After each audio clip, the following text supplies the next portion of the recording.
नमस्ते दोस्तों, मैं राहुल खरवड़े आप सभी का स्वागत करता हूँ हमारे यूट्यूब चैनल इकोनॉमिक सॉल्यूशंस पर। दोस्तों, हमारा आज का टॉपिक है boycott Chinese product, is it possible. क्या क्या चाइनीज़ प्रोडक्ट का बहिष्कार करना पॉसिबल है, और अगर है तो कैसे। आइए इस पर चर्चा करते हैं। देखिए दोस्तों, आप सभी लोग जानते हैं कि तकरीबन 1.5 मंथ से हमारे चाइना के साथ बॉर्डर टेंशन चल रही है नाथुला से। और अभी हाल ही में एक न्यूज़ आई है जिसमें हमारे जो 20 जवान हैं वो वीरगति को प्राप्त हो गए हैं गलवान वैली में। ठीक है। सो दोस्तों, जब जब ऐसा कोई बॉर्डर टेंशन चलता है हमारा चाइना के साथ, तो हमारे देश में एक मुहिम शुरू हो जाती है चाइनीज़ प्रोडक्ट का बहिष्कार। ये पहली बार नहीं हो रहा है, इसके पहले भी काफ़ी टाइम्स हो चुका है। तो ये कितना पॉसिबल है, इस पर हम लोग चर्चा शुरू करते हैं। दोस्तों, शुरू करने से पहले मैं आपको बोलना चाहूँगा कि इससे रिलेटेड आपके पास अगर कोई भी कंटेंट होगा तो आप इसे कमेंट बॉक्स में डाल सकते हैं। आइए शुरू करते हैं। शुरू करने से पहले हम जानेंगे कि चाइना का इंडिया में कितना इन्वॉल्वमेंट है, इंडियन इकोनॉमी में कितना इन्वॉल्वमेंट है। See, China enjoy a big trade surplus with India. मतलब चाइना को हमेशा इंडिया से सरप्लस बैलेंस लगता है। दोस्तों, मैंने एक सीरीज़ चलाई है रिजर्व बैंक ऑफ इंडिया की पिछले वीडियोस में, जिसमें मैंने फॉरेन एक्सचेंज पे पढ़ाया है। उस पर मैंने एक्सपोर्ट, इंपोर्ट, सरप्लस, डेफिसिट, इनका आपस में क्या रिलेशन रहता है इस पर चर्चा की है। दोस्तों, एक्सपोर्ट और इंपोर्ट, जब हम लोग एक्सपोर्ट ज़्यादा करते हैं, मतलब मैंने 100 रुपये का एक्सपोर्ट किया चाइना को, और इंपोर्ट कम करते, मतलब हमने 40 रुपये का इंपोर्ट किया चाइना से, तो इस कंडीशन में एक्सपोर्ट 100 है, इंपोर्ट 40 है, माइनस करें तो 60, ये हो गया प्लस। मतलब हमने 160 रुपये का माल ज़्यादा बेचा है बाहर, मतलब हमें हो गया सरप्लस बैलेंस। हमें आगे वाली कंट्री से अभी 60 रुपीज़ मिलेंगे, उसको बोलते हैं सरप्लस बैलेंस। इसका वाइस वर्सा होता है, इसका उल्टा होता है डेफिसिट बैलेंस, यानी नुकसान। मतलब अगर हमने एक्सपोर्ट कम किए और इंपोर्ट ज़्यादा किए, मतलब मैंने एक्सपोर्ट 20 रुपये का किया और इंपोर्ट 100 रुपये का किया, मतलब बेचा 20 रुपये का और मंगवाया 100 रुपये का माल, तो इस कंडीशन में 80 रुपये अब मुझे पे करना है आगे वाली कंट्री को। That is what deficit balance. तो आप यहाँ पे देख रहे हो कि फाइनेंशियल ईयर 2015 में 11.93 बिलियन। दोस्तों, ये भी एक टर्मिनोलॉजी है। 1 मिलियन, 1 बिलियन, 1 ट्रिलियन। 1 मिलियन मतलब 1 पर 6 शून्य, सिंपल भाषा में 10 लाख। 1 बिलियन यानी 1 पे 9 शून्य, मतलब 100 करोड़। और 1 ट्रिलियन मतलब 1 पे 12 शून्य, मतलब 1 लाख करोड़। आप निकाल के देखिएगा, गूगल करिएगा, आपको आइडिया आ जाएगा। तो यहाँ आप देख रहे हैं कि एक्सपोर्ट है 11.93 बिलियन डॉलर्स और इंपोर्ट है 60.41 बिलियन डॉलर्स। इन दोनों का अगर आप डिफरेंस निकालते हैं तो डिफरेंस मिलता है 48.48 बिलियन डॉलर्स डेफिसिट, मतलब नुकसान। इंडिया को इतने पैसे चाइना को पे करना है, मतलब 2015 में किए, फिर 16, 17, 18, 19, 20, तो आप देखोगे तो कभी कम कभी ज़्यादा, लेकिन हर साल हमने डेफिसिट बैलेंस ही लग रहा है और हम हर साल चाइना को पेमेंट कर रहे हैं। इसका मतलब चाइना हमारी कंट्री से पैसे कमाता है, और जब जब हमारी कंट्री से पैसा निकल के उनकी इकोनॉमी में जाएगा, तब तब उनकी इकोनॉमी हमारी इकोनॉमी से स्ट्रांग बनेगी। और चाइना को सिर्फ इंडिया से ही सरप्लस बैलेंस नहीं, चाइना ने पूरी दुनिया को अपना मार्केट बना रखा है, तो चाइना को मैक्सिमम कंट्रीज से सरप्लस बैलेंस ही लगता है। इसलिए वर्ल्ड में सेकंड नंबर की इकोनॉमी चाइना की आ गई है। ठीक है। अब हमारे देश से इम्पोर्ट करता है, तो हमारे देश में ऐसा क्या इम्पोर्ट करता है, तो वो करते हैं electrical machineries and equipment, machinery and mechanical appliances, organic chemicals, plastics and articles, fertilisers. Simple भाषा में बताओ तो boilers, turbines, generators, transforms, gears, controls, cable wires, machines, engines, pumps, iron, steel, precious metals. और इन सब के बाद जो इलेक्ट्रॉनिक गैजेट्स होते हैं, एक्चुअली इलेक्ट्रॉनिक्स जो प्रोडक्ट्स होते हैं, उस पर बहुत बड़ा चाइनीज़ मार्केट का, चाइनीज़ कंपनीज़ का कब्जा है इंडिया में। अभी ये हाल ही की न्यूज़ है, ये जितनी भी इन्फॉर्मेशन है, ये सारी इन्फॉर्मेशन मैं इकोनॉमिक टाइम्स पेपर पढ़ता हूँ, ये सारी इन्फॉर्मेशन वहीं से कलेक्ट की है मैंने। सो 74% shares in Indian mobile handset market, मतलब इंडिया में जितने भी मोबाइल फ़ोन्स बिकते हैं उसमें 74% ये Chinese product Chinese mobile phones बिकते हैं, जिसमें asus, Lenovo, Oppo, Vivo, xiaomi, TCL, one plus, ये जितने भी नामी नाम हैं इंडिया में, ये सब चाइना के प्रोडक्ट हैं और इनका 74% का शेयर है। और बाकी जो 26% है, बाकी बचे सैमसंग, एप्पल, इन सब लोगों का है।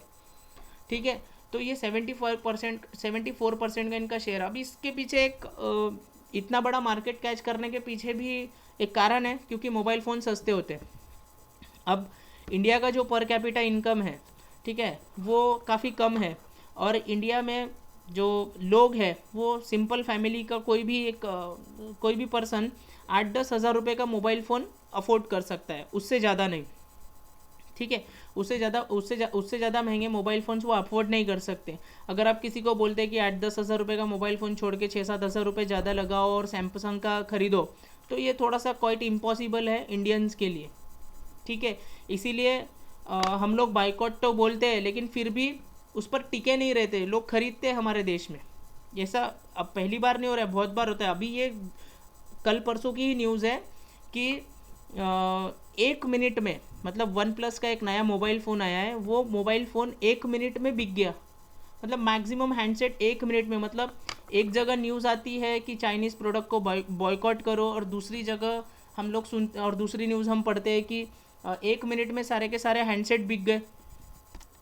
ठीक है, तो ये भी एक चीज़ है।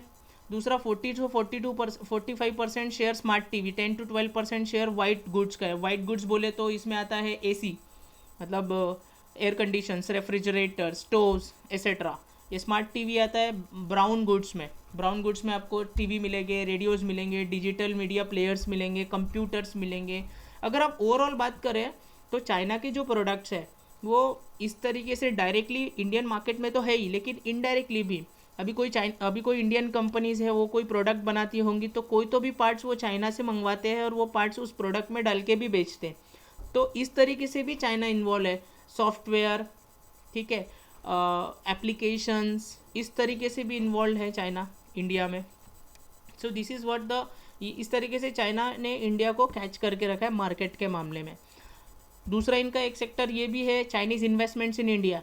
तो एक FDI होता है, FII होता है, FPI होता है, foreign direct investment, foreign portfolio investment, foreign institutional investors. तो ये क्या कॉन्सेप्ट है, ये अगले वीडियोस में मैं आपको समझाऊंगा। इसके क्या फ़ायदे और नुकसान है किसी भी इकोनॉमी के लिए, इसके बारे में हम आगे वीडियो में बात करेंगे।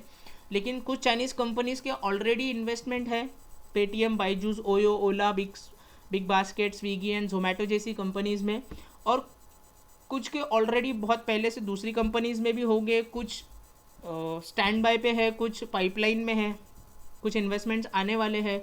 ठीक है, तो इस तरीके से भी वो चाइनीज़ कंपनीज़ हमारी इंडियन कंपनीज़ को पैसे देती है, ये लोग फिर इंडिया में बिजनेस करते हैं, फिर प्रॉफिट जनरेट करते हैं, और ये प्रॉफिट का थोड़ा सा हिस्सा फिर उन चाइनीज़ कंपनीज़ को भी जाता है। तो इस तरीके से भी हमारी इकोनॉमी से पैसा बाहर जा ही रहा है।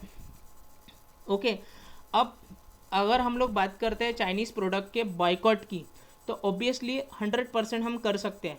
लेकिन कैसे? ये तभी पॉसिबल है जब हम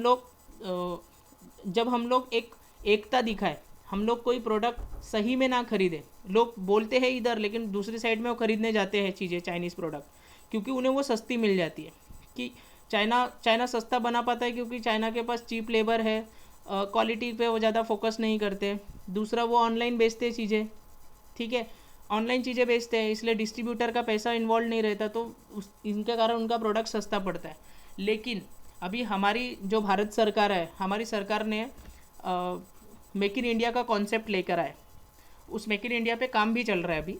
और अगर हमारे जो यंगस्टर्स है, हमारी इंडिया के जो यंगस्टर्स है, वो अगर साइंस एंड टेक्नोलॉजी को अगर महत्व दे, Indian government science and technology को महत्व दे, तो मुझे ऐसा लगता है कि हमारे देश के जो युवा है, अगर वही लोग ऐसे प्रोडक्ट्स जो चाइना बेचती है इंडिया में, फिर वो मोबाइल फ़ोन्स हो, एप्लीकेशंस हो, सॉफ्टवेयर हो, कुछ भी, अगर ऐसे प्रोडक्ट हम 8-10 हज़ार रुपये में अगर चाइना बेचता है, तो हम अगर उससे भी सस्ता अगर हमारे देश में बना सकते हो, तो हम 100% चाइना को घर का रास्ता दिखा सकते हैं, हम उनकी कंपनीज़ को बाहर कर सकते हैं। सिर्फ हमारे ही देश से नहीं, इवन जहाँ जहाँ उनका मार्केट है, हम वहाँ पर भी वो प्रोडक्ट बेचकर हम हमारा मार्केट शेयर्स भी बढ़ा सकते हैं। मतलब इनडायरेक्टली हम एक्सपोर्ट भी बढ़ा सकते हैं अगर हम साइंस एंड टेक्नोलॉजी पर जोर दें तो। ठीक है, तो ओवरऑल बोलने का मतलब ये है कि एक साइड में हम बाइकॉट चाइना बोलते हैं, दूसरी साइड में हमारे लोग उसे खरीदते, जो कि अभी 2 दिन पहले की न्यूज़ है, जिसमें 1 मिनट में सारे मोबाइल फ़ोन्स बिक गए। ये उतनी ही सच्चाई है। ठीक है, दूसरी बात, सबसे इम्पोर्टेंट ये है कि हम जो माल इंपोर्ट करते हैं बाहर से इंडिया, तो हम जो 100 रुपये का माल बाहर से मंगवाते हैं, उसमें सिर्फ 14 रुपये यानी 14% हम चाइना से माल मंगवाते हैं, और 86 बाकी अदर कंट्रीज से।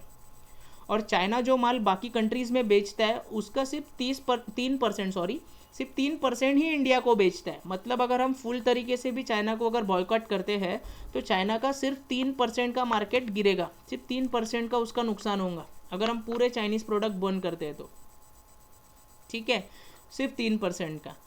तो इसीलिए भी चाइना जानता है कि चाइना की जो इकोनॉमी है वो बहुत बड़ा है, चाइना इतना डिपेंडेंट नहीं है इंडिया पे, ऐसा उनका बोलना है। इवन उनके स्पोक पर्सनस ग्लोबल टाइम्स जैसी जगहों पे जाकर कह के भी आते हैं कि इंडिया ये एक बहुत छोटी इकोनॉमी वाला कंट्री है, अगर वो हमारे प्रोडक्ट्स को बॉयकॉट करता है तो नुकसान उनका ही ज़्यादा है, हमारा तो उतना कुछ नुकसान होगा नहीं। इस तरीके के वो स्टेटमेंट दे के आते हैं, वो इसी आधार पे, क्योंकि वो इस तरीके से इंडिया में इन्वॉल्व भी है और इतने डिपेंडेंट भी नहीं है। इसके अलावा हम अगर आप फार्मास्यूटिकल की बात करेंगे तो वहाँ पर भी हमारा बहुत डिपेंडेंसी है चाइनीज़ प्रोडक्ट, चाइना के ऊपर, चाइनीज़ कंपनीज़ के ऊपर। So this is all over about the video. इसमें अभी कुछ भी अपडेट्स आते हैं, कोई भी चीज़ नहीं आती है तो इसको हम अगले वीडियोस में क्लियर करेंगे, ठीक है। अब तक के लिए इतना ही था। This is the end of the lecture. Thank you so much मुझे सुनने के लिए। अगर आपके कोई भी कमेंट्स है तो आप उसे कमेंट बॉक्स में ड्रॉप करिए, ठीक है। Thank you so much.